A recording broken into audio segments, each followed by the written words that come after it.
And welcome to the Game Theory Podcast. I'm your host, Vecenie. Today we're going to talk about the Indiana Pacers taking a 2-1 lead in the NBA Finals with a 116-107 victory over the Oklahoma City Thunder in Game 3. Then we're going to talk about the NBA Draft and the 2025 NBA Draft Guide that I have released over at The Athletic. But first, let's hit the music.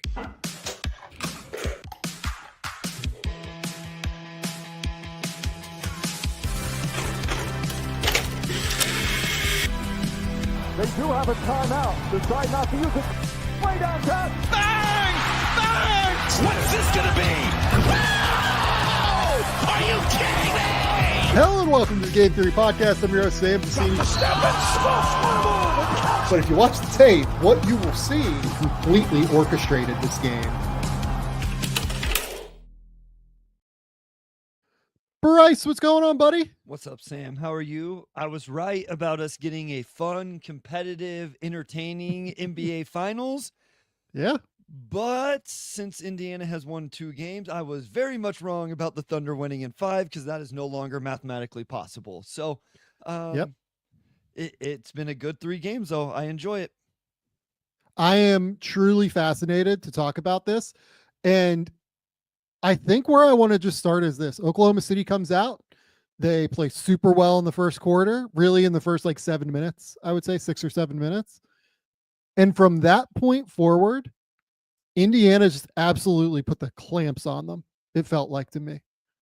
I think they probably scored something like 80 to 84 points or something in the final 40 minutes of this game, something in that ballpark.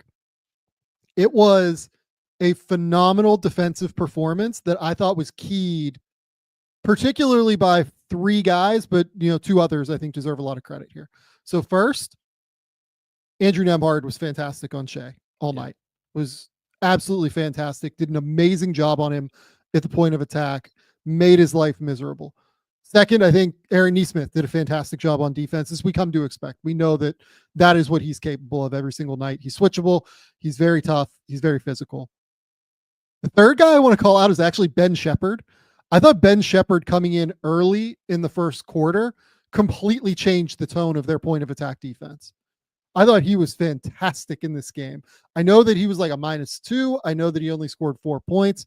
I thought he was tremendous in being able to consistently get into guys' shit and bother them.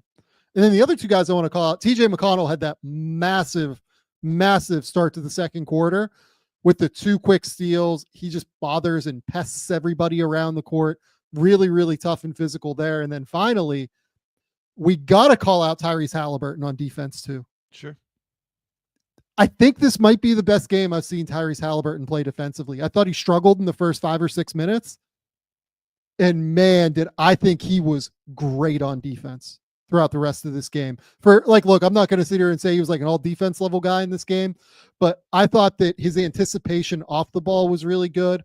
I thought that he was aggressive on the ball. Look, there were moments where J-Dub was able to put his shoulder into him and get all the way to the rim, right? It's going to happen. But I absolutely loved the way that Indiana defended this game. I almost don't even think there are a ton of X's and O's to talk about with it. It was just more of an attitude thing for me. They came in and just got into Oklahoma City's shit at the point of attack after a really bad start to this game defensively, especially at the point of attack. And man, I adored what I saw from them from that point forward. I thought that those guys on the perimeter defensively were great tonight. Yeah, I mean, and the thing is, even if it was a bad start, the mentality started on the first possession. It started at the I wrote it down. I mean, Nembhard, you could tell his mentality tonight was, I'm going to get in him and I'm going to make SGA uncomfortable. If it's possible to shake SGA, to wear SGA down, to frustrate him, I'm going to be the one to do it tonight. And he drew an offensive foul off the ball. If that was a regular season game, that would have been a flagrant foul. Shea hit him in the face with his elbow or his shoulder or something. And I'm not saying it should have been reviewed and been one or whatever, but Shea was frustrated 6 seconds into the game. And we talk about this all the time with the mentality thing. And I'm glad you called out Tyrese Halliburton as well, because I think part of the calculation for Oklahoma City's starting lineup, which I'm sure we'll talk about as well, is, well, Kaysen can attack Tyrese at the point of attack and he can break Tyrese down. And we haven't seen it enough to justify that. It might have happened once or twice, but Tyrese makes up for it with rotations and disruptions. He read Shea like a book on Tua. Like the one in the second half, Sam, was beautiful. Playing on the weak side, having to play two, didn't go too early, got there, and it led directly to offense. So I'm with you. I think this was an attitude, mentality, culture, however you want to say it, whatever coach speak you want to use. Indiana had it tonight, and I think this result has a lot to do with that. I could not agree more. I thought that Halliburton, with those 2 steals, particularly on the cross-quarter kickouts, when he was guarding 1-on-2, I mean, he was just elite. He was so good. He had the moment in, I think it was late first quarter, if I remember correctly, where he got, I think it was, man, who was it? Up at like maybe like the 40-foot mark away from the rim. And it was like kind of a scramble play. And he knocked it off of, I want to say that it was, man, I think it was like maybe Kaysen. I can't remember who it was off the top of my head. But that was another forced turnover that he didn't get credit for. In general, I thought that the easiest way to see what the ball pressure was for the first time in the series, Indiana won the turnover battle. Yeah. Won the points off the turnover battle, and they won the turnover battle. Oklahoma City turned the ball over 17 times in this game. Shea and J-Dub had 10 turnovers. I know that they combined for 50 and 14 rebounds and 7 assists. I didn't think either of them played super well tonight. And I think that more than anything, it was a credit to Indiana's defense as opposed to their own play. Because, like, look, you look at J-Dub's stat line, like it's 26 points on 50% from the field, made 1 of 2 from 3, 7 and 11 from the line. Like the free throws were an issue tonight for Oklahoma City from time to time in terms of just like kind of losing, steam during their attempts to kind of get back into the game. But I just felt like it was a little bit hard for him, and he was trying to barrel his way into the rim, and it felt like it was kind of on his terms as opposed to the team's terms. And Shea, I mean, one X's and O's thing I will call out is the way that they defended Shea on his like isolation possessions and drives. They sent absolutely pristinely timed doubles at Shea as soon as he would get maybe like 15 feet away from the rim, 16 feet away from the rim. Obi Toppin was doing that a lot. Off the top of my head, like I remember Toppin being a guy responsible for doubling a reasonable amount of the time. I thought Toppin was really good tonight, and we're 8 minutes into the show, and we haven't even mentioned Ben Mathurin. I mean, Ben Mathurin, is the reason outside of the defense that they won this game. 27 points on 9 of 12 from the field, 7 of 8 from the free throw line. Wasn't even that he got super hot from 3. Goes 2 of 3 from 3. It was more that he was just consistently able to get into the teeth of the defense and was absolutely physical and tough and just dealt with the contact at a super high level. And this is what Benedict Mathurin can do. He's done it consistently in these playoffs in 1 or 2 games every series other than the first round against the Bucks, where his high score was 14, but against the Cavs he had back-to-back games in 2 and 3 with 19 and 23, and then in the conference finals against the Knicks in games, what would this be, game 4 and game 5, he has 20 and 23. So 14 in game 2 for Benedict Mathurin, played a little bit better. And then, as you mentioned, 27 tonight. And we talk about this all the time with Benedict Mathurin. There are defensive issues. There's defensive concerns. OKC attacked him on a after timeout, hit him with the backdoor action that he gave up, and J-Dub just missed the dunk. But when he's scoring 27 points in his 22 minutes, I think you can still find value in that, especially if he's not turning the ball over at a high rate and he's doing it as efficiently as doing so on 12 shot attempts. So really big time performance for Benedict Mathurin. As a guy that got I was a Benedict Mathurin guy. He was one of my guys in that draft class. So I really like to see him be successful. But offensively, that was a huge part for them. And McConnell, like, the steals really, it's just there's a certain level of energy, like and Totally. toughness and physicality. You know who else I want to call out real quick here?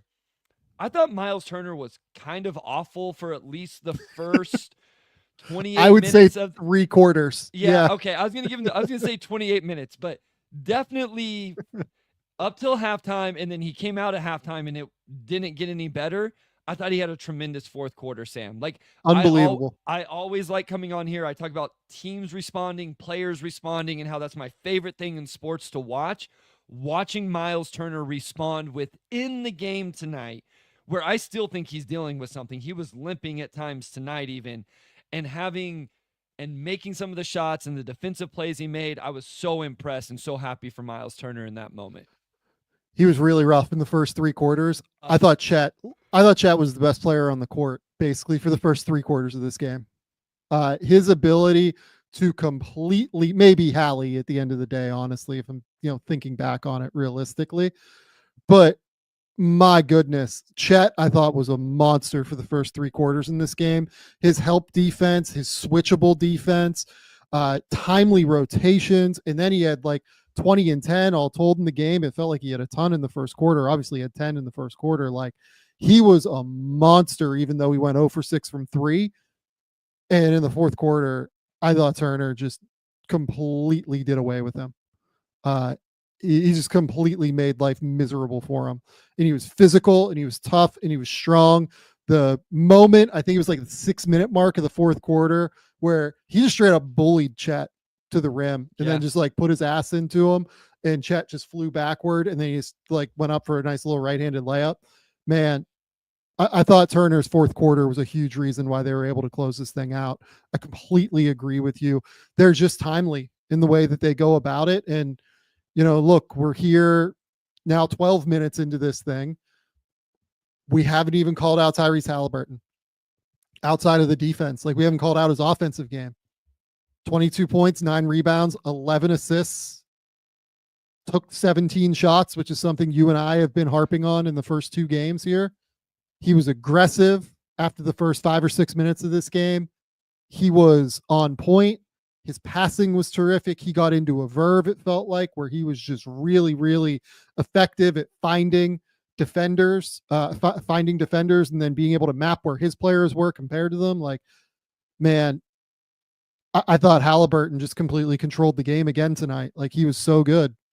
So I was talking to somebody the other day that, has a brother in college, and we were talking about his brother and, mentality and stuff like that. And all of a sudden, I pull up Facebook or whatever, the algorithm all of a sudden shows up the Drew Handling quote on Tyrese, or maybe I had to Google it, whatever it was. And where Hanlon says that when Tyrese is unselfish, he's actually being selfish to his team. Like, whenever he's out there just passing the ball and not looking to be aggressive and not looking to score. That's a Drew statement, if I've ever heard one. But I do agree with it. Like, there is a certain bit of selfishness in that I'm not gonna take too many shots here because it puts me out of my comfort zone or whatever, right? And it seems completely ass backwards, but it's not, because they win when he's aggressive, Sam, and they lose when he's not. Like, just looking at attempts, not even points. I never care about the points with Halliburton. I just look at the field goal attempts. And obviously when you're watching the game, it stands out as well. The one loss to the Bucks, 11 field goal attempts. The one loss to the Cavs, 8 field goal attempts. There was a 15-1 against the Knicks, then a 7, and then in this series, 13. But when he's 15 plus, like, I'm feeling good about his mentality and how he's attacking offensively. And I just want Halliburton to always have that mentality. Obviously, if his trainer's talking about it publicly, they're talking about it privately. So it's something Tyrese is trying to work through and be better at. When he is in the mindset he was in tonight, he is an all NBA level player. Like he absolutely is. It's just, there's always that one game. Maybe that game is already out for this series, and we're in for a special, what would it be, 4 more games, hopefully, depending on how it goes. But love it. Loved his performance tonight. I thought he was awesome. Yeah, completely agree. Was tremendous. Was absolutely terrific. Yeah, I mean, I don't know that I have a ton else. This was just an Indiana ass kicking from like 6 to 7 minutes left. No, probably 5 minutes left in the first quarter onward. It felt like to me. I think that, I mean, I'll look at the play-by-play data here while we're talking, but I think that OKC was up 9. Yeah, OKC was up 9 with 5:41 left, and they go on to lose by 9. Like Indiana won this game by 18 points in the final 42 minutes. It was a pure ass kicking from that point onward. From the other side of it, I did not think Oklahoma City got great play from their role players in this game. Isaiah Joe hit 2 shots, but defensively was an issue. I had, pushed for Aaron Wiggins minutes. Did not think his minutes were good. Kaysen, hasn't hit a 3 in the series so far. Dort, came out hot, hit some threes. Caruso still has his impact. I'm interested to see where Daigneault goes in game 4, Sam. If he pulls some strings, if he goes, I said before we recorded, Hartenstein's averaging less than 20 minutes a game in this series. I think he's one of their 5 best players right now. And I understand the idea coming in. I just wonder if he shouldn't go back to that starting lineup and just see. I'm not trying to push the panic button. It's not like you're going to something that you haven't done all year or something like that. We've talked through this. We don't think it's as bad defensively as, say, the Knicks 2 big lineup. We've talked about that over and over. I don't know. I don't know. Is it time for him to try something? Is there something different with the rotations? I just find myself going or maybe it's the role players on the first road game and I'm overthinking it, but it did not seem like those guys performed well. He didn't play a lot of minutes, and I find myself wondering if it's time to change something up a little. Yeah, I'm kind of, look, I think I've been clear throughout the series that I think that the double big lineup is probably something that they should go to more consistently. I would guess it played 3 minutes tonight, and I think that they won those minutes. I'll check it, again, but I'm kind of waiting for the numbers to update while we talk here. But yeah, I think that Kaysen has not been very good in this series, just kind of point blank. And the bench guys outside of Caruso are just a little bit too inconsistent. Like Isaiah Joe can't play in this series. He just can't. He is too small and not he drilled 2 threes tonight in 4 minutes. And I think that they got him more on the other end than what than what he allowed, or maybe it was even literally he drilled 2 threes, and then I think they literally got him, not the team, but got him for 6 points within those 4 minutes that he was on the court. It's just really hard. It's funny, we talk about Oklahoma City as this very deep team, and the Pacers tonight just absolutely out-depth them. That was the reality of the game. Yeah, and I want to be clear. I thought the single big lineup was an advantage for Oklahoma City going into the series. So by me calling this out, I'm admitting I was wrong, or could have been wrong. Through 3 games, it looks like I was, because I like the idea of Chet being able to attack Miles Turner after what we saw Cat do. And I like the idea of Hartenstein being able to feast on the Pacers' second unit, but those things just haven't played out to the extent that I don't know that I just go back to the starting 5 that is really good. And especially, maybe more so than anything, it seems like these other guys are struggling a little bit in the roles that are being asked of them. And maybe that's why I would like to see it. And again, I'm not saying you have to play 48 minutes of Hart and Chet together. I just wonder if Daigneault will go ahead and pull some strings and move some things here and there and make a couple decisions to change it up a little bit, or if he'll just say hey, we just got to win game 4. It's 2-2, home court's back in our favor. We're in for a 7-game series.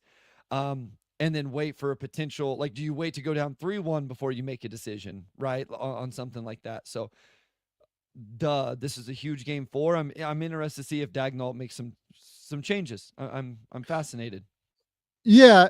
So I'm really interested as well. I will say this, again, I think Rick Carlisle has been elite in this series again. Like this is the Rick Carlisle Hall of Fame series. If they win, honestly, I think he should probably be in the Hall of Fame as it is as a coach. But like, regardless, like it's a no brainer if he wins this series. Like it's an absolute joke. Yeah, I mean, honestly, I think I want to go back and watch the game because most of my notes are just like, holy shit, like the point of attack defense is what won them this game. Like this has been elite. This has been tremendous. And then like they obviously, Matherin just being like a terrific shot maker and driver was a huge piece of this as well tonight. I mean, look, like Oklahoma City hit 46% from three tonight and lost. Like that's tough. And Indiana went 33% from three and lost. Like this was not a shooting variance game. This was just a good old fashioned ass kicking game from Indiana. It was all the physicality, the toughness.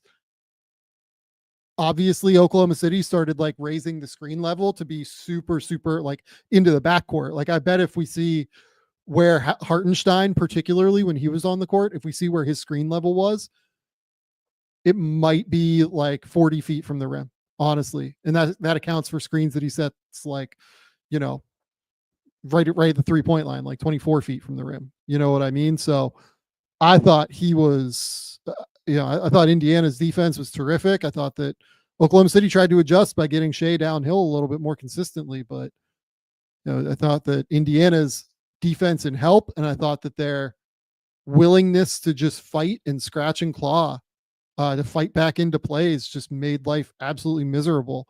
And again, like I didn't think the process was great from Shea and J-Dub tonight. I thought that, there wasn't as much crisp ball movement. That's absolutely a credit to the Pacers for sure.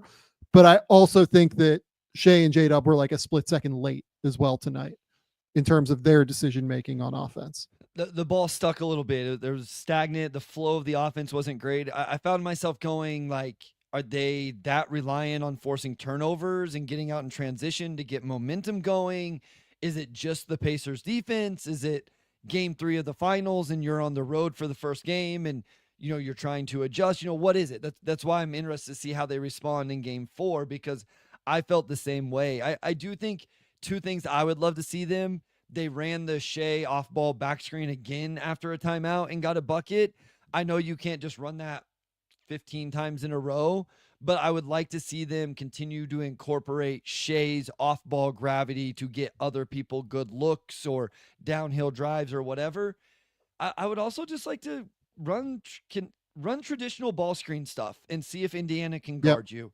Like, especially if they you can force Thomas Bryant onto the floor, because it looked like Carlisle was not comfortable with like Siakam top in it. Like, I think you could strategically find a way to force Bryant on the court playing two bigs in non-Turner minutes, and then you attack Thomas Bryant with ball screen actions in those minutes. I don't think I agree with that, to be honest with you. You don't think Carlisle will go to him? I think that part of the reason OKC is the only times that they're really playing the two big lineups are when Bryant is out there. You know what I mean? Like, I think that they're trying to specifically attack those Bryant minutes with the two big lineups. And I feel like it's been pretty successful so far, to be honest. Maybe he would, like, maybe he'd just think that they need the size if Oklahoma City starts to crush the glass. So I feel like maybe I misread the substitutions tonight, but I feel like he went to him whenever they had two bigs on, but there was a bunch of subbing going on. So maybe that wasn't what it was. Thomas only played 3 minutes tonight. Like it was small. Like they went small a lot tonight. I have to look back through then. Yeah. Honestly, like Bryant's minutes were loud because they weren't great. I will say that. But yeah, like it was a lot of small minutes. Like I felt like it was a lot of like Toppin and Siakam out there. And then the other thing that they did was they went super, super small for a stretch. What was it? I think it was in the second. It was Hallie McConnell, Shepard, Neesmith with, I think, Siakam at the 5. And it went super, super small for that little run. It was interesting. Yeah, it was very, very interesting. Look, again, to me, I think that they can run out the two big lineup and be okay against this team. Yeah, no, I agree. No, I think I think it's definitely worth a try. I just wondered if you strategically put the two big lineup on the floor as soon as Turner goes for his break, what would Carlisle do on his end? Would he feel comfortable playing 4 Yeah. minutes of Siakam and Toppin against it? I guess is what I was wondering. Or would he feel the need to have Thomas Bryant out there to match some sort of size and physicality? The other thing I'm just going to say here is honestly, at some point outside of what was it? Game 5, no, game 4 against the Timberwolves. They're going to have to win like a really tight game here. You know what I mean? Like they're going to have to win just like a super, super tight game. And so far, the Pacers just been better in these tight moments. Like Sure. they've been the best team in the playoffs, frankly. They might be the best team we've seen in a decade in the playoffs in these tight moments, right? But Oklahoma City has not been good in these tight moments, just genuinely has not been good in these moments where things get like really, really tight. So, you look at the games they've won. They won by 16 in game 2 against the Pacers, win by 30 against the Timberwolves, win by 15 against the Timberwolves, win by 26 against the Timberwolves. Obviously, the game 4 was a 2-point game, super tight game, amazing game. But in game 7 against the Nuggets, win by 30. They did win a tight game in Denver. I think it was game 4 as well, but then game 2 against Denver was a 40-point win, right? Like they're great when they go downhill and they just completely avalanche you. And they are as good as anybody in the league at avalanching you in that way.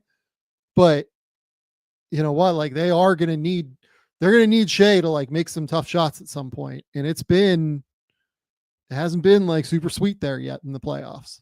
So it's funny. I hadn't looked at this. You want to guess the Pacers? I assume this does not include tonight's game yet.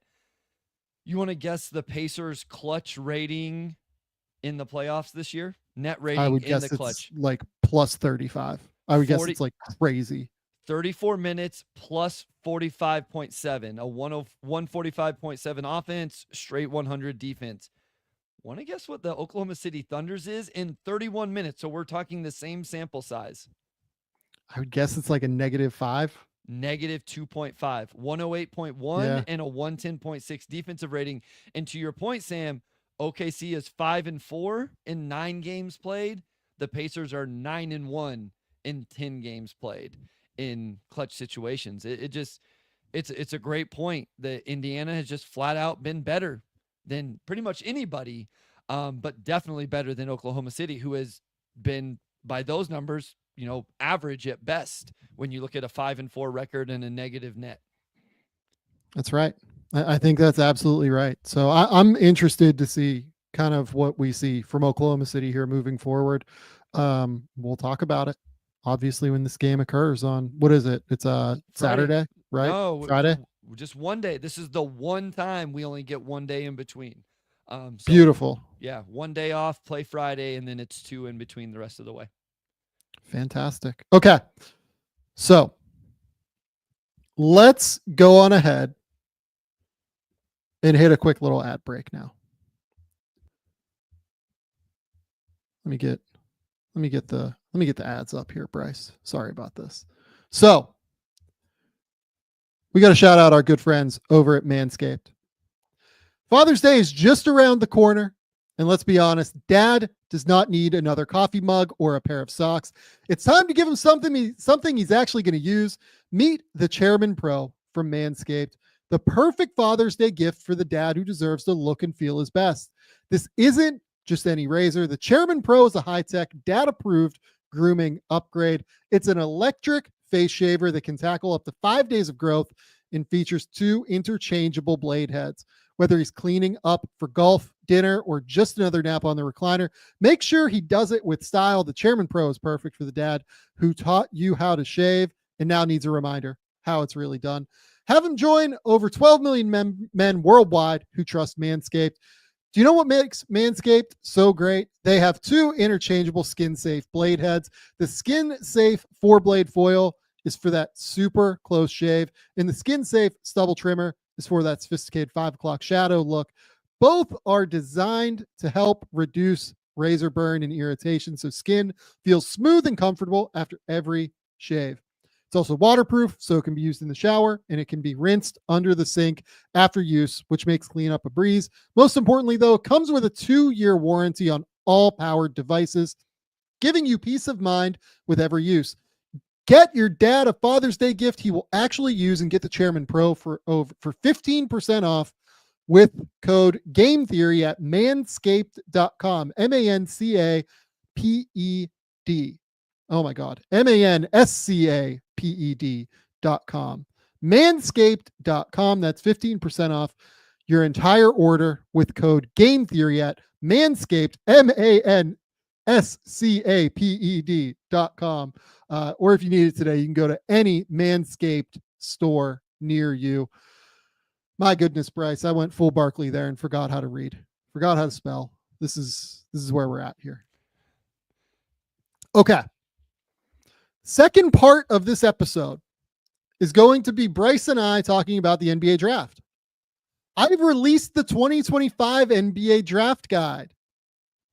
It is a beautiful document that is 198 pages, over 160,000 words. If you're watching live, I've put the link in the chat, or if you're watching later and you're looking at the live chat, you can see it there. In-depth scouting reports on everybody. What we're going to do here, Bryce, is I'm just going to let you kind of ask me questions about the NBA draft and kind of where I'm at. I have an NBA mock draft coming at The Athletic tomorrow as well, by the way. Really, really excited about that thing. You guys will see where I'm at. One thing I will note, I keep seeing like all of these reports about teams liking X player, teams, liking, Y player, right? And it's very interesting to me because, like, I don't know, I talk to like dozens of people that work for NBA teams throughout the year. And I talked to, quite a few over the course of the last week, really, in order to do this mock draft. And like the thing that I got more than anything from anyone is that like it feels pretty quiet right now. Like it feels pretty slow is what people say. Like they're honestly like a little bit surprised that it's as quiet as it is in regard to the draft right now. I think that there are a couple of things happening. Like I think that people are so focused on like what's going to happen with some of these trades because it is expected to be a pretty active trade market. And then additionally, like I think teams got like a little bit of a later start with workouts than what we typically see, right? So when I see people just like kind of throwing stuff out there, I'm just like a little bit confused, I guess. Like the VJ Edgecombe thing today was super interesting to me. And like no shots at all at Jake Fisher. Like he's more connected in Philly than I am, I would imagine. Just being there, growing up, writing for Liberty Ballers and everything. Like he's absolutely right. The VJ was in Philly. I mean, like I told you that last week, I think, like when that happened. But like it's interesting to me that people take that and run with it and just be like, and again, I don't think Jake did this at all. I'm not at all taking a shot at Jake. It's interesting to me that people take that and run with it and go, VJ is the favorite to go number 3 now. They're just going to go through a process. Like guys are going to go to Philly. You know what I mean? And Jake immediately reported after, oh yeah, Ace Bailey's going to Philly too. You know what I mean? I'm sure Trey Johnson's going to go to Philly. I'm sure Con Knippel is going to go to Philly, right? Like it's just fascinating to me that the conclusions that people jump to, when in reality, like, I don't think many teams know what they're doing on draft night yet. It's kind of where I'm at. Based off of everything I've been told, like it's pretty quiet right now.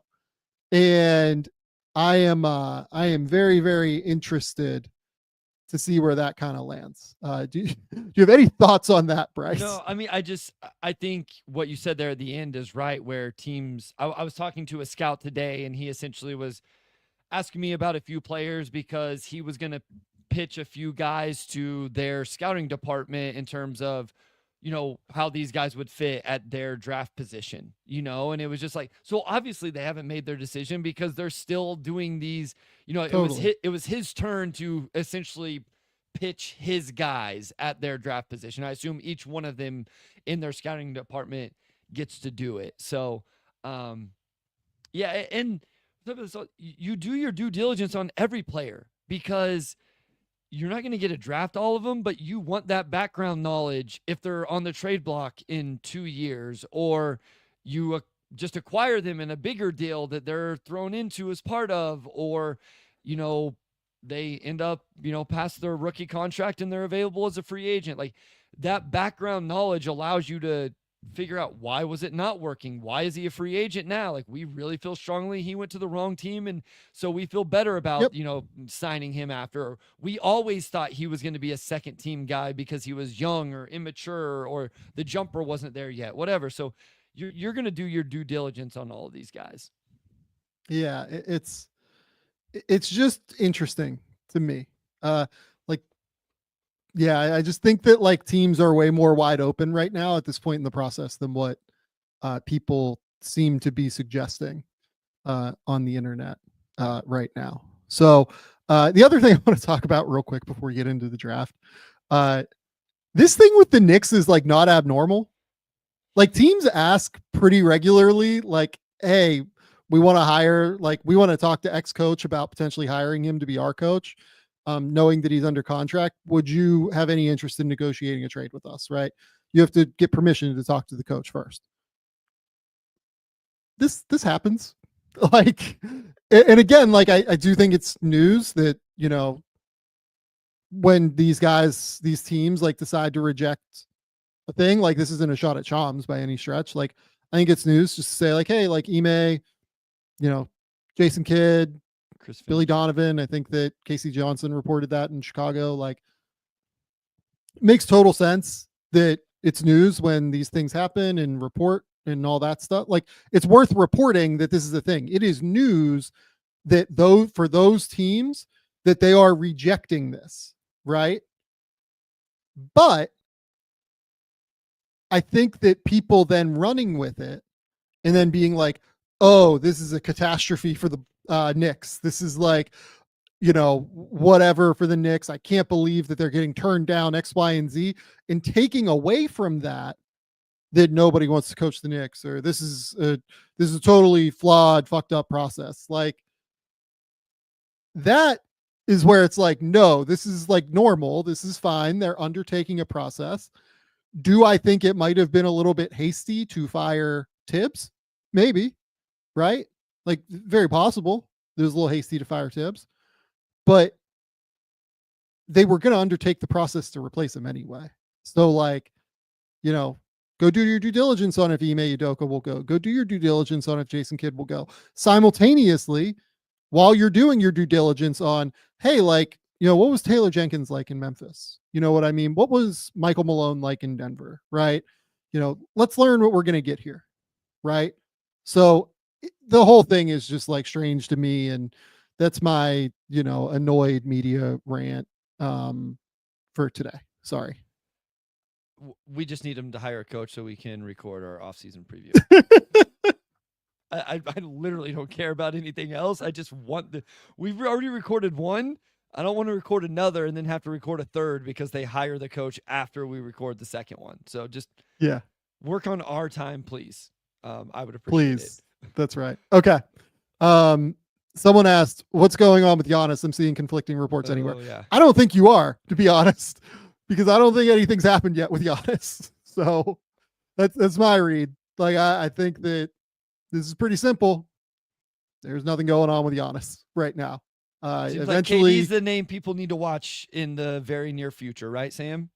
Sure. That's what it seems like to me. Is that Kevin Durant is the name, and we'll see where that ends up and how it ends up. Like, I don't think any of this is new for Giannis either, is my read. Like, I think that, every time the season ends, they meet with Giannis and then they go from there, is my read. Like, completely normal. Like, this is maybe this time he might say he wants out, but like, I haven't seen any evidence that he's done that yet to this point. And we'll see what happens. So, okay. Bryce, you are now allowed to ask me things I have questions about the NBA draft, and about the NBA draft guide and Yeah. everything like that. I'm gonna try to stay with the draft guide. I think this will be fun. So my first question, Sam, is who was the hardest player for you to evaluate? Let's stay in the top 30 or so, top 25. Like I don't want to open it up to all 100 players you ranked and you evaluated even more. I guess if there is one of those, but just like who was the player where you're like, I'm really struggling to figure out who he is, what he is, how he projects, where to rank him with his peers. Who is there a name that stands out immediately for you? I would say that where I will start this conversation is just like what this is, right? The draft guide, right? The draft guide is like done in a vacuum, right? And I swear, like I'm going to answer your question is why I'm laying this out. The draft guide is done in a vacuum, right? It's like the players that I like that fit like my ideals of basketball. And in general, like I tend to like bigger dudes who defend, who dribble, pass, shoot, like positional size, positional length, positional strength, ability to, process the game at a super high level, make quick decisions, right? Like those tend to be my kind of guys. So those guys tend to get elevated on my thing. In general, I would probably say that shot creators probably go a little bit lower for me because you have to hit a certain threshold as a shot creator for me to be really interested. Otherwise, I'm like kind of not that interested, basically. So those guys will probably be downgraded on my board. Someone said here, I feel like Sam in Oklahoma City would love similar players. We do. That's not really, it's like I say that all the time, honestly. It's not really a secret. So I say that to say this.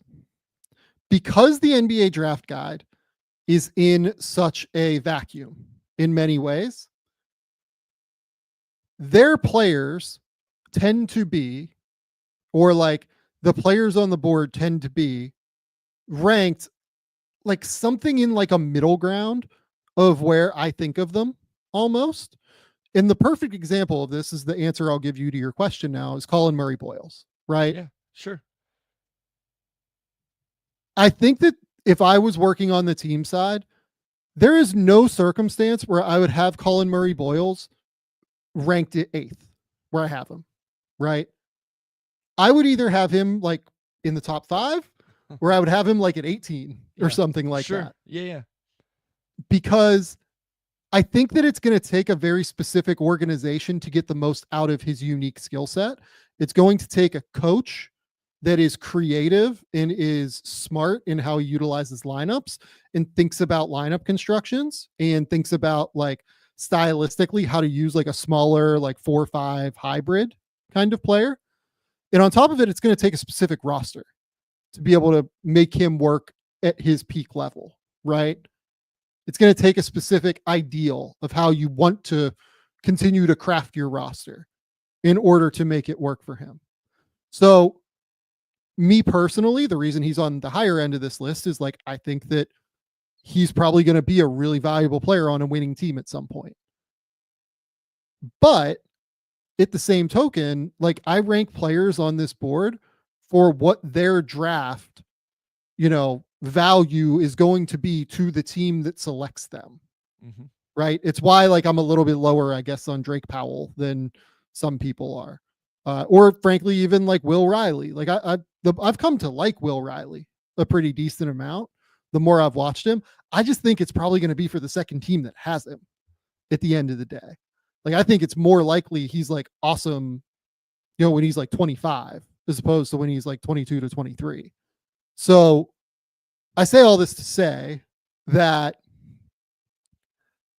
I think Murray Boyles was probably the hardest player I had to rank this year.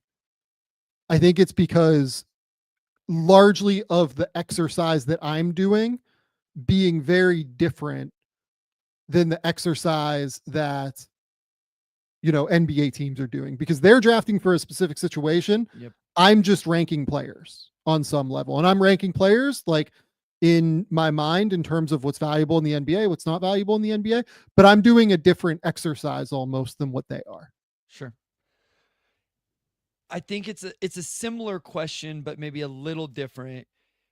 Who would be a player that was hard to just like pinpoint their archetype or their role? Like, who's the player where you're like, I'm not really sure who he is as a player? Because we know these guys' roles may change when they get to the NBA level. So is there a Colin Murray Boyles? No, like I'll give you a different answer. Like another name I was thinking is like some people think Jaeger is not going to be an on-ball guy. He's going to go be a wing in the NBA, right? Or something like. So is there another player where you're like, I think this guy is good. I'm kind of intrigued, but I don't think he can play this role in college. And I'm struggling to see what that role could be in the NBA. Is there anybody that just did that you had a tough time with what their role is at the next level? I mean, like Gay is probably the answer there. Okay, sure. Honestly, yeah, that's interesting. I think people.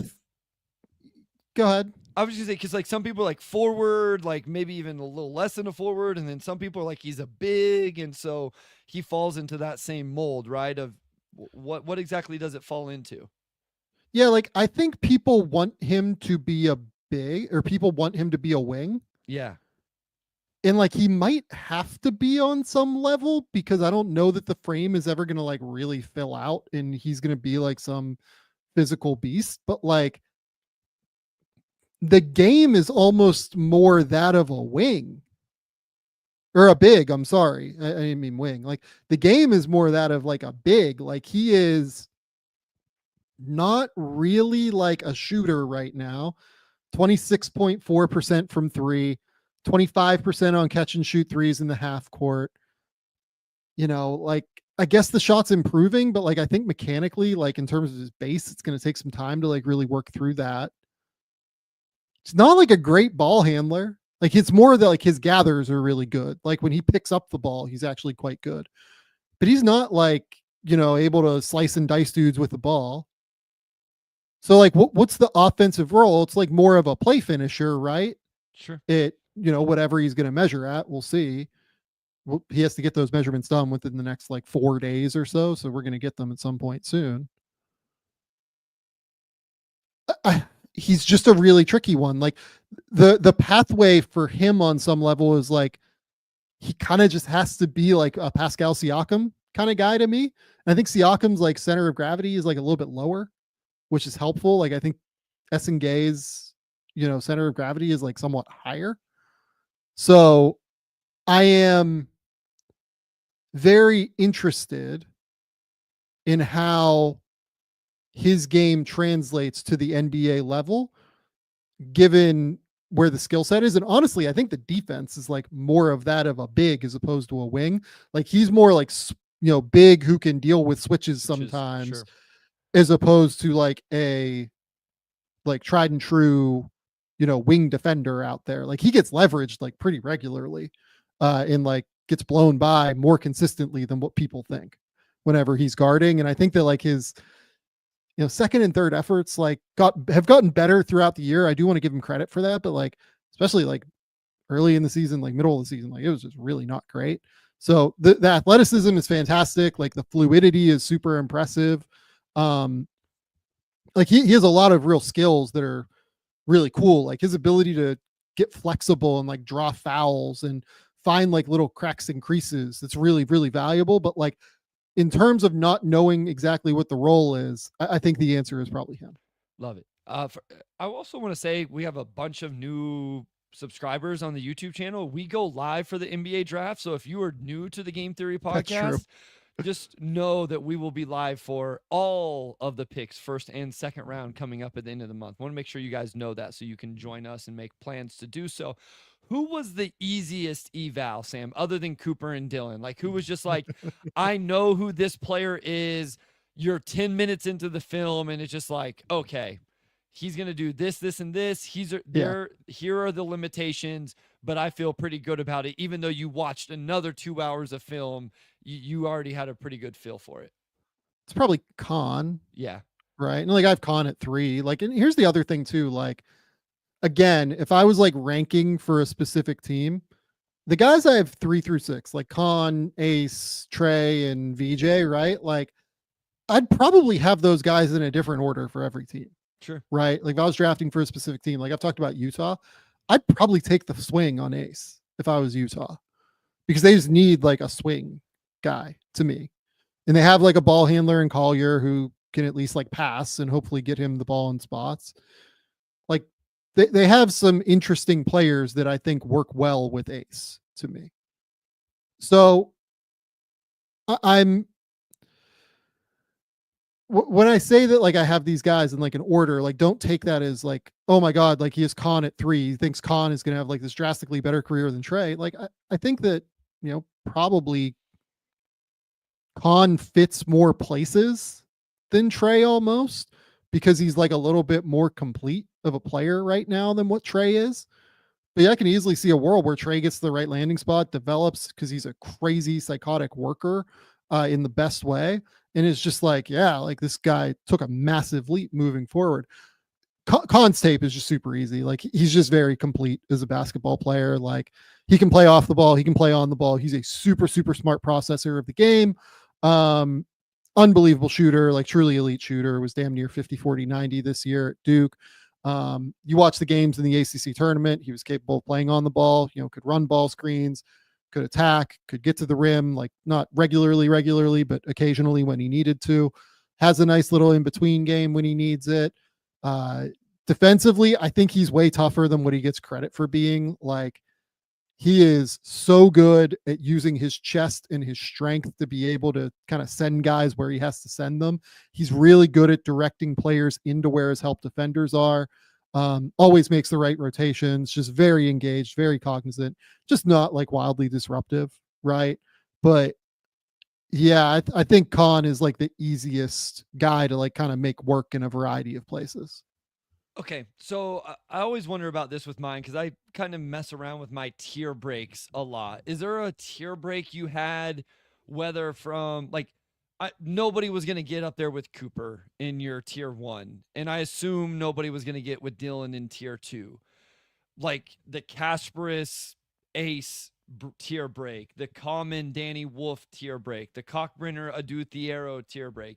Was there any tier break that you really struggled with, whether just like one individual player or a couple players where you're like, you went back and forth, maybe they should be up, maybe they shouldn't be? Like, where was a break for you that was kind of tough to make? I think that the 3-4 tier is just like very amorphous this year. Okay. I had to make a break somewhere, right? I think that like I ultimately thought like maybe all of these guys are like tier 4 guys. But then kind of decided, no, like there's a lot of interesting stuff here for some of them in terms of like upside. So I ended up kind of having like just the break in where I thought like the upside swings were at the end of the day. But like if you have Common like in the, group with Ace and those guys, like, because you think that there's more there than I do, like, I'm not going to blame you. If you think Derek Queen's upside's like super, super high because he's so creative and just an ass kicker in terms of production, totally get it. Yeah, no, I'd say that's probably the answer. All right. I want you to make a prediction for the aforementioned draft night. Which one of your players that who will be the biggest quote unquote faller of your draft board? Understanding that this was done by you in a vacuum and it's not team specific. Like, you went through all of that caveat, but if you had to predict that, like, you're higher on this player than teams are, and on draft night you anticipate him to go lower than what you have him in the draft guide, what would your prediction be? Who would that player be? Probably Noah Penda, if you made me bet. Okay. Yeah. You have him at 15. Yeah, I really like Noah Penda quite a bit. I just like the overall, like, kind of substance of his game. He is excellent as a defender. He's not like an amazing defender. I think he's a really good defender. Sure. He gambles a little bit too much, but like he's switchable. He has real like foot, like his lateral speed is quite good. His foot speed is good. He doesn't give up on plays. He gives second and third efforts consistently. I think that his ability to rebound is super high level. He can grab and go on the break. He can lead the offense as a, point forward kind of player at 6'7" with like a 6'11" wingspan.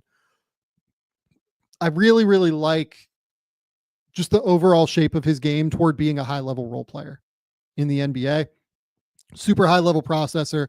The shot's improving. The shot is definitely improving to where I think it will continue to grow. It's just going to take some time at the end of the day. Okay. The opposite. Which player on your board would you predict you have would be the biggest gap in terms of how much higher they will go? Yeah, it's Fears for sure. Yeah. I think. I have Fears at 18. Again, like these smaller guards, like I'm just going to automatically be kind of lower on them than some people are, just because I think that if you look at it from like obviously the idea of like the weak link theory is going around right now. Who is your worst? Who's the player who can be attacked? Who's the hardest player to have on the court right now?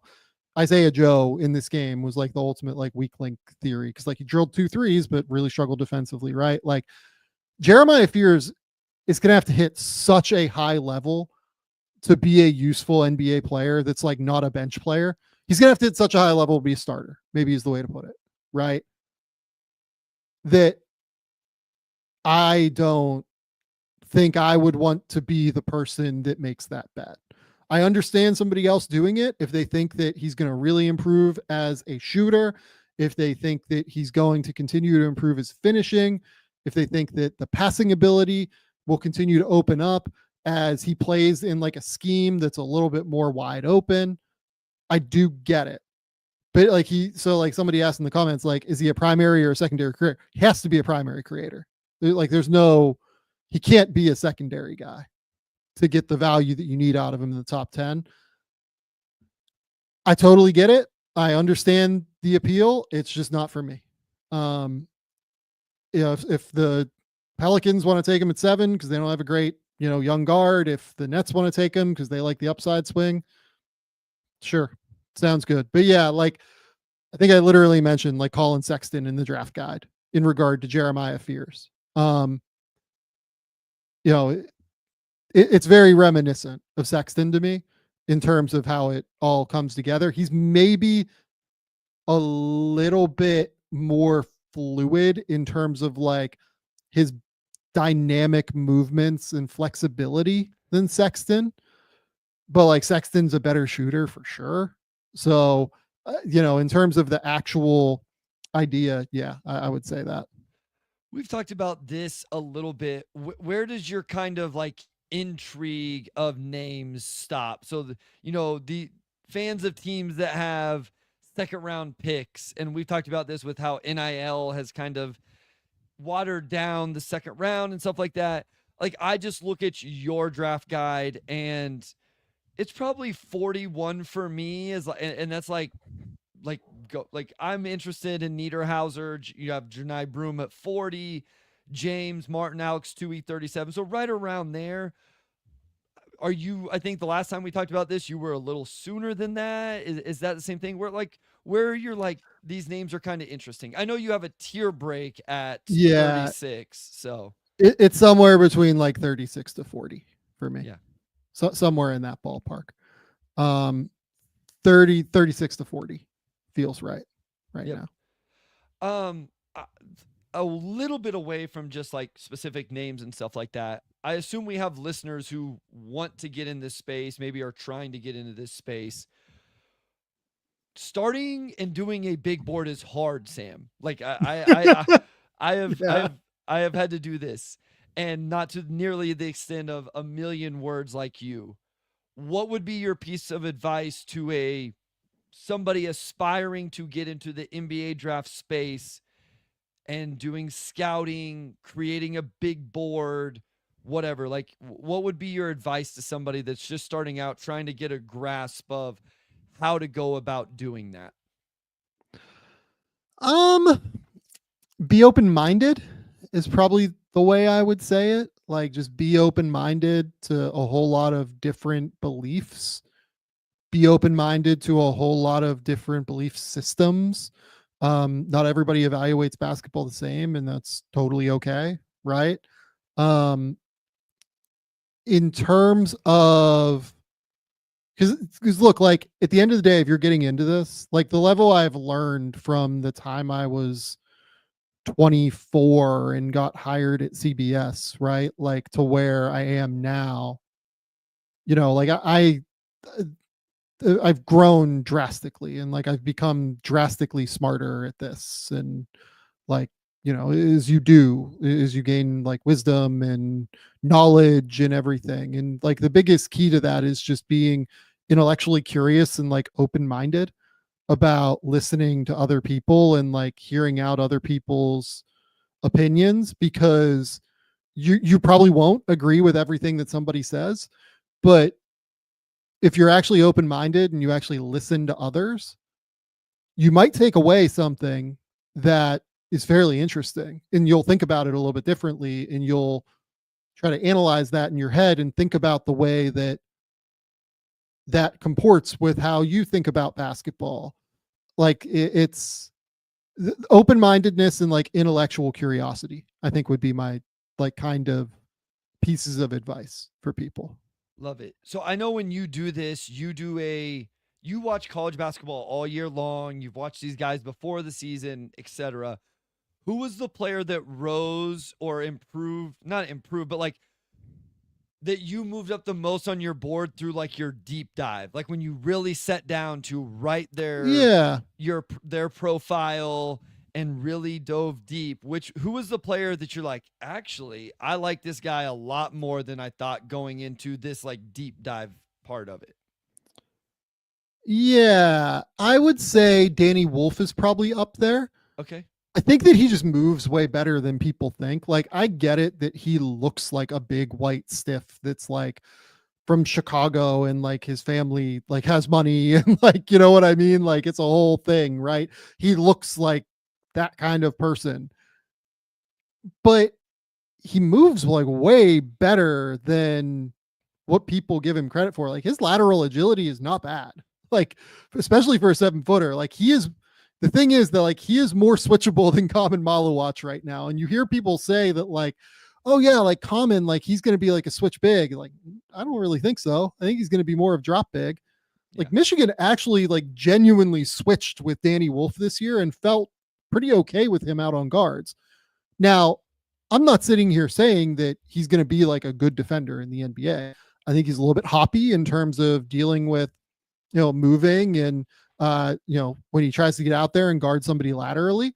I think that I'm worried about the foot speed as we get into like wider driving lanes, and he has to like be able to cut off drives when guards have more space to be able to get him off balance. He might struggle in that way, but I think he moves way better than what people think. And once I recognize that, it helped me unlock a little bit. Okay, like maybe he can play some minutes at the 4. Maybe he can be like a switch 5 in some respect that doesn't get like annihilated against guards. Like I don't think he's going to be successful against NBA guards, but like if he can do enough, it might be okay, right? So that's probably my answer. The other answer though is Will Riley. Like when I went back and did Will Riley, I was like ready to like rank Will at like 40 or something based on what I'd watched. And then when I did the deep dive, I was like, no, there's actually a lot here. Like this is like very Will Barton-y in terms of like what he can do on the ball. And even though he's super skinny, like Will Barton was, like I think that he deals with contact a lot better than what people think. Like he uses his shoulders super well. Like he is aggressive driving to the rim. I would say that maybe Will Riley is the answer there. Love it. As well. All right, let's play a game. I'm going to give you an either or. Okay.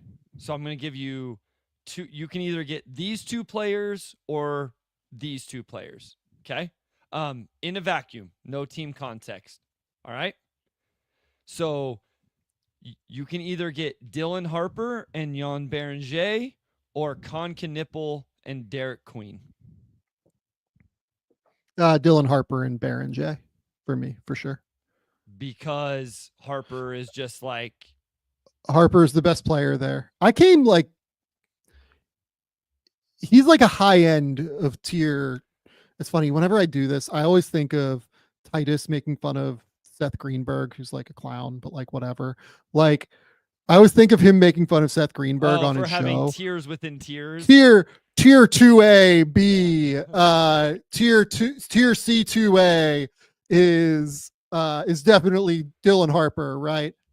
Harper was like near the top of tier 2 is what I would say. Like he was not far off of tier 1 for me, but it just ended up being like a little bit short. I would say that like all of the guys in tier 3 are like pretty like middle of the tier for me. And I think Baron J is like really interesting. I know that it seems like the internet is like not wildly high on him because he's not super polished or anything, but like that dude is a joke of an athlete. Yeah. Like he is a crazy athlete, and he has super long arms. Like he is very, very impressive. All right. Next one. Ace Bailey and Nolan Traore, or Cedric Coward and Kasparis Yakishonis? Ace Bailey and Nolan Traore, or Kasparis and who? Cedric Coward. Kasparis and Coward for sure for me. Okay. Yeah. I'm interested in Ace for sure. I really like Ace. Is like I've come to appreciate like what I think he can be at some point. I think that the floor is like a little bit higher than what other people do, to be honest. Just because like I think he's gonna hit catch and shoot shots, and I think that like he will be okay on the ball defensively, right? But I think that yeah, I would just rather take the swing on both Kasparis and Cedric Coward at the end of the day, because I think that Coward has like a little bit more juice than what people think. And again, like I'd just rather have the flexible positional players if I'm, kind of thinking about it that way. Okay. VJ Edgecombe and Asa Newell, or Jace Richardson and Colin Murray Boyles? I mean, probably just Jason Colin, I think. Because I'm just not like a huge Asa fan. I don't know what the role is for him. Because he's like not really big enough to be a 5, but he's also not really skilled enough to play the 4 right now. I think like, and by the way, like I think he's gonna like I'm at 30. Like I think he's gonna go higher than that for sure on draft night. Sure. But like he's not a great passer. He doesn't process it super well. Again, doesn't really shoot it. What does he do? Like I mean that is like an honest question. Like I'm listen, I had Asa in my top 10 for a lot of the season because I love the defense. And then like as I went back and watched to see if I could justify having him that high, I realized the offense was just so much more theoretical than practical than what I thought. Yeah. That's kind of where I ended up too. Like just it's very all theoretical to me. I know what you're going to choose on this one, so I'm going to get rid of that one. Last one. Jeremiah Fears and Will Riley, or Jaeger Dimon and Neek Clifford? Probably Fears, I would say. Yeah, Fears and Riley. Okay. I don't want to answer that. So like where I'd have to take those guys, like I'd have to take one of them in the lottery, presumably. And like, I'm not really interested in taking any of those players in the lottery. So I think it'd probably be a little bit more interesting too if I would have done teams, right? Because when you have team specific stuff, it matters a little bit more. Okay, last one for me, and then we can, if the chat has some or we want to cut it. Yeah, I grabbed some from the chat. Is there somebody in your tier, your bottom 50 on, like 50, you have Zakarski, 49 Brea, 48 Hansen Yang, Vlad Golden. Like, I'm not saying upside swing. Like, is there one of these names you're like, that dude's going to be an NBA rotation player? Like, the ceiling may be super low, or like you just, even though you have him ranked here, you think you believe in him a little bit to make it. Maybe Shulga. I know that's a player we've talked a little bit about.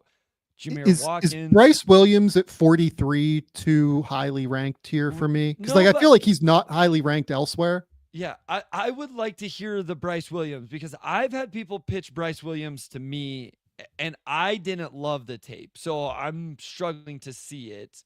So that was one that was interesting. So yeah, give me the Bryce Williams pitch. I mean, he's just like enormous, first and foremost, like 6'5", 2'5" without shoes, 6'10", 7'5" wingspan, 8'7" standing reach, like huge hands as well. Really just like a well-rounded player offensively, like awesome shooter. Like I do buy him as a shooter. You know, this year he drilled 37% from three, last year 38.8, year before 39.7, 2020, 2021, 43.1, really consistent foul shooter the last 3 years. Yep. Can get to his spots. Like I think that he plays this style of game that translates toward playing off the ball and like being able to take advantage of creation or creators getting him opportunities at a really high level. Defensively, I didn't think he was that bad. Like I thought that he wasn't like disruptive in any way, but I thought he knew where he needed to be. And at that size, like it does actually really help you at the end of the day. Sure. Obviously he has like a knee injury in his past, and you know, you hope that he stays healthy. He's one. I would say like Vlad Golden, I think is probably just going to be like a third center in the NBA. Like he's just an enormous human being. Yep. The other guy that I really ended up liking, that again, it was just like purely injuries in terms of why I couldn't rank him much higher than where I did, was actually Victor Locken from Clemson. I think he's really, really good. Like he moves super, super well. Can like twist and turn his hips, like reacts to counters super well from offensive players, like keeps himself in motion. Like real defensive difference maker. Opponents shot 53.8% at the rim when he was on the court versus 62.9% when he was off the court. Blocked a shot and a half a game. Started to make threes from the perimeter, like 37.5% from three this year on 2 3-point attempts per game. The issue is purely with him that, you know, if you look back through his past, like sat out, you know, his entire first year at Cincinnati due to injury. What was it? Struggled with like a couple of injuries during his third year at Cincinnati, then gets to Clemson. And I think he dealt with one more, if I remember correctly, and then has like a foot injury right now that's holding him out of competition. So if he stays healthy, I think he's an NBA player. And honestly, like he was one where the more I thought about it, I was like, should I just rank him higher? Because like the hit rate on second rounders is as low as it is, Sure. especially this year of all years, right? Yep. So like if I think a guy's an NBA player, like should I just rank him higher? But the injuries, like if he was healthy, I would have him ahead of Yannick Niederhauser if he was healthy. Sure. And I think that's like probably a take. Yeah. But the health is like a real factor for me there. I think he's really interesting though. Love it.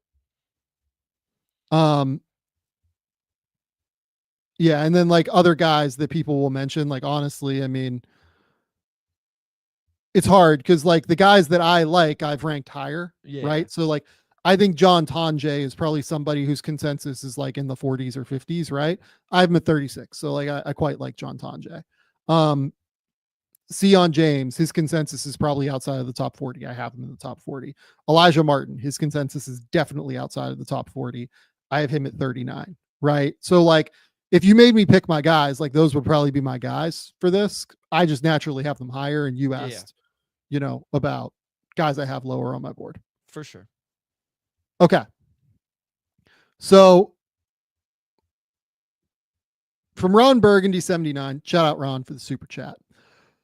Are there any guys ranked lower on your board that you would move up significantly for specific team fit? So like with Kalel Ware last year in the Heat, because like I said that, you know, I have Ware like in a vacuum at, you know, 24 or 25, whatever, I had him on my board. But if it was the Heat that were drafting him, I knew that Spo would know how to use him, and I knew that they would get the most out of him. So like I would probably have him like damn near the lottery if I was them, right?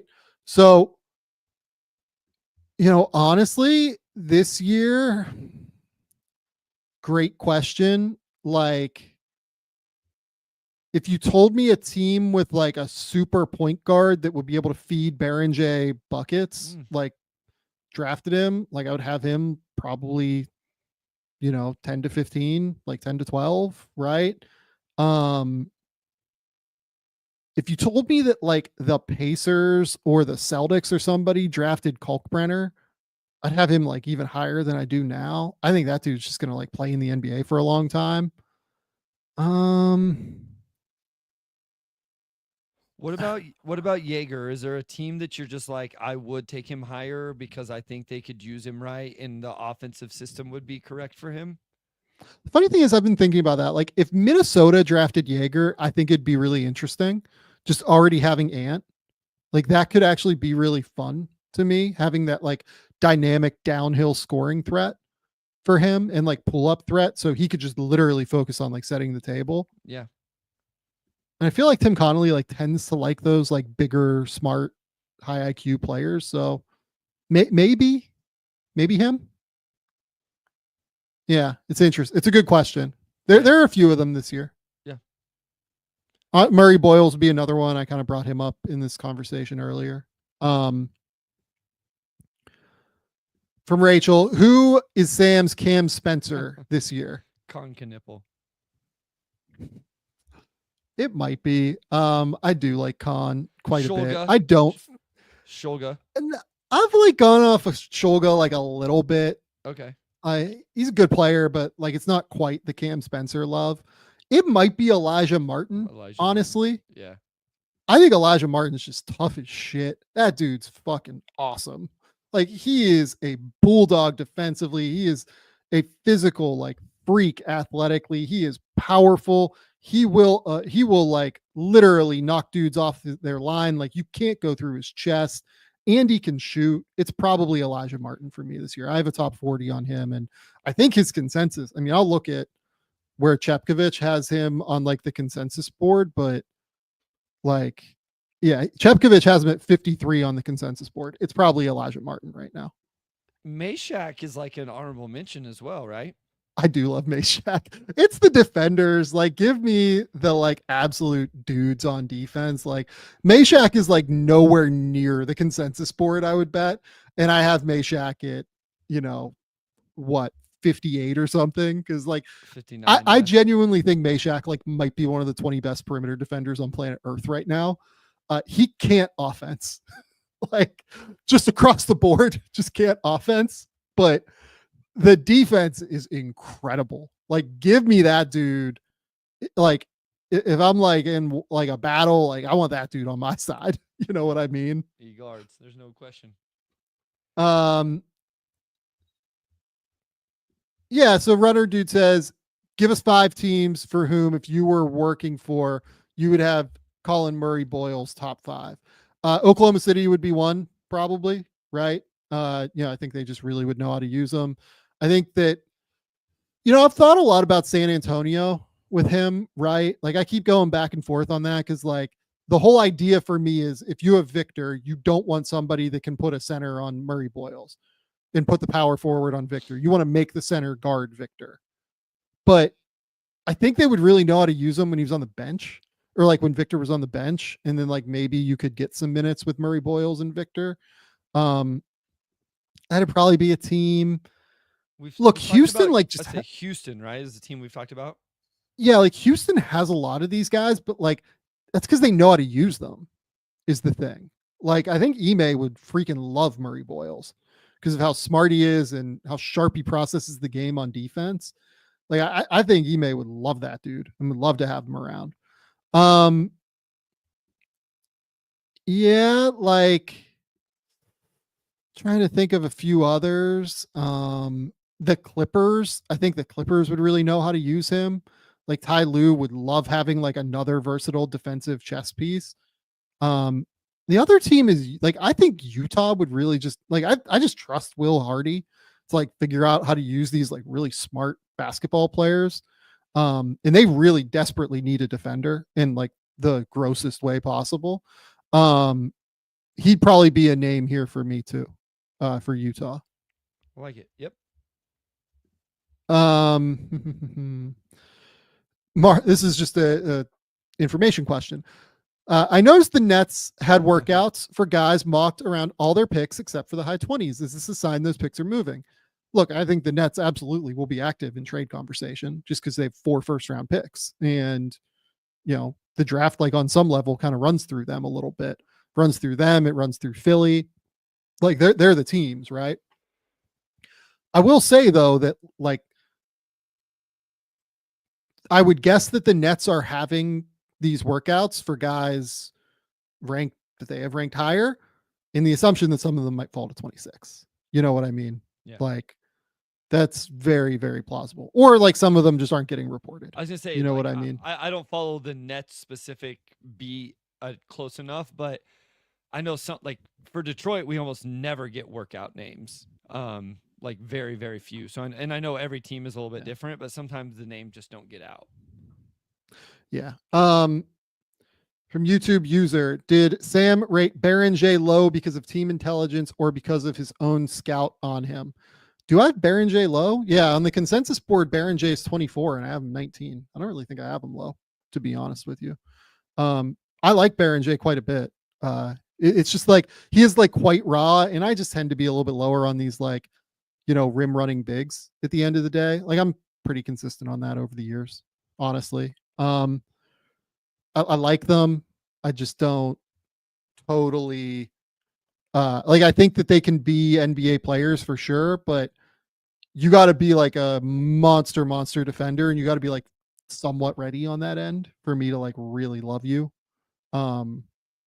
He like just barely misses that like, threshold for me. Do you like Bear? I feel like we haven't talked about Berenger at all. Yeah, I have him probably closer to the consensus, but I feel like we end up taking him higher in a lot of our mocks, and like I never, like I have him right around Indiana, Atlanta. Like I don't see him getting past those teams. If he's still on the board there, and I think that would. I don't think he'll be on the board for those picks for what it's worth. Yeah.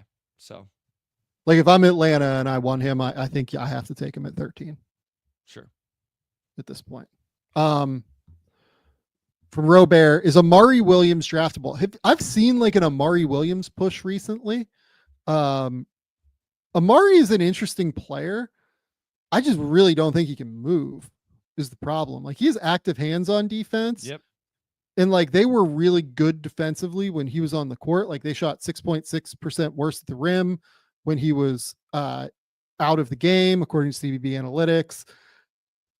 I don't know how he scores in an NBA game. He's not a rim runner. He's not a shooter. Doesn't really have a floater. Everything is like right shoulder to get to that like lefty hook shot. Everything is left hand. Everything. Yeah, everything's with the left hand.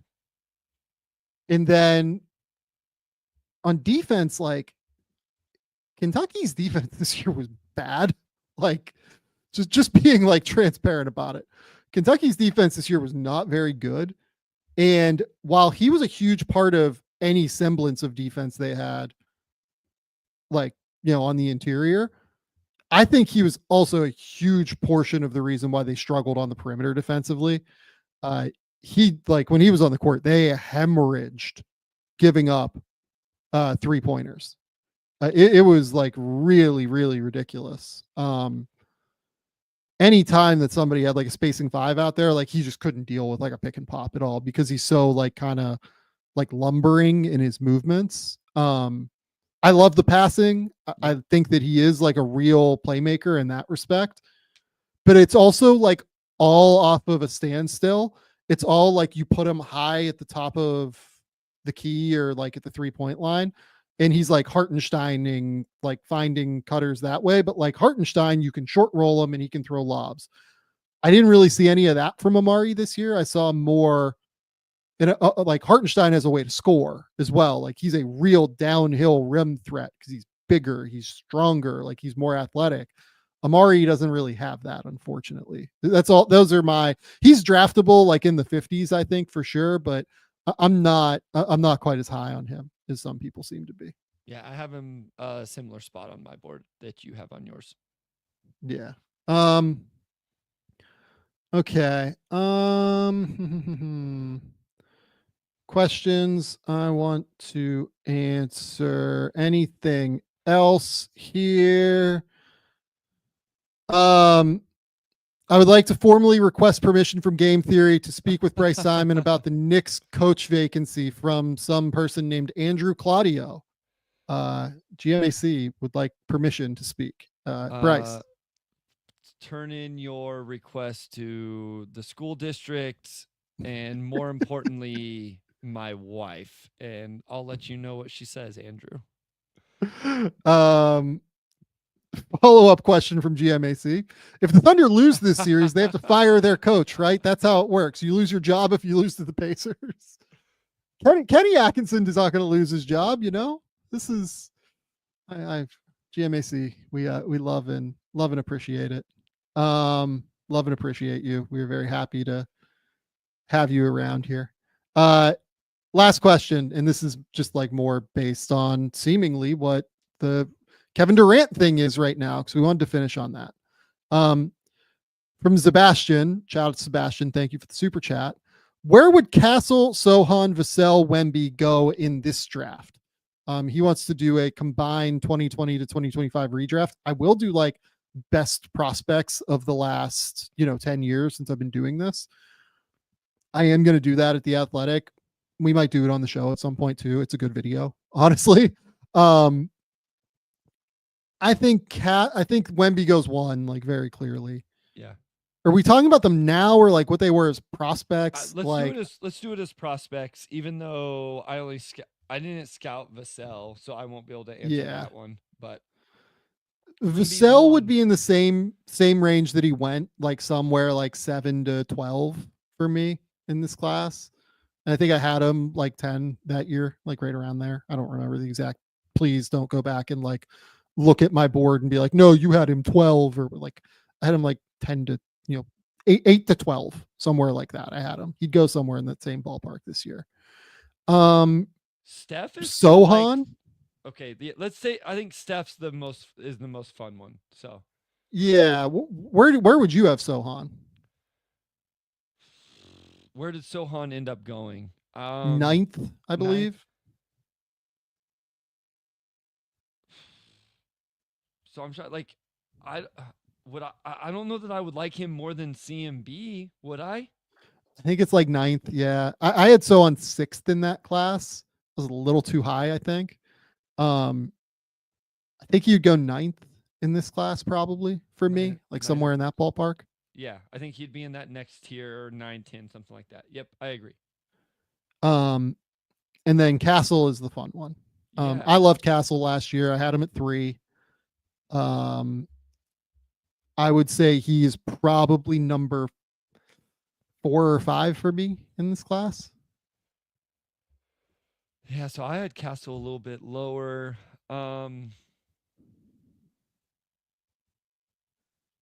He would be in that tier. Yeah, I think he would probably be 5 or 6 for me. Somewhere in there. I think that's right. Probably 5 or 6. Yeah. 4, 5, 6 for me. Not sure where. Somewhere in that ballpark. Okay. Bryce, we went an hour and a half. Joel asks, what did you think of the green room invites? I think people read way too much into the green room invites. Like, I remember when, like, I think Cam Johnson like didn't get invited to the green room and then went 12th, right? Like, it only takes one team to like end up being way higher on people than anybody else. So much of this also comes back to like agency, kind of pitching for their guy, and there's just a lot that goes into it behind the scenes, to where I don't think it's like an exact science by any stretch of the imagination. Yeah. And to be clear, like, I think Asa absolutely could go like late lottery. I mean, the Bulls, like, we don't know what the Bulls are doing. Bulls could do anything. Let's be honest.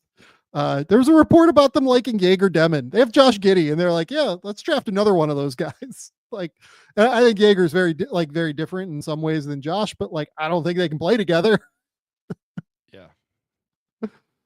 Do it. So, I don't know. Yeah, look, Asa could like easily go like, 12, 14, 16. I'm literally just shouting out numbers. Do not take this as me specifically saying those teams. Or could go like 25. I think it's just like very, very, very. He's a very wide range, I would say. Yeah. Among all the players. So, okay.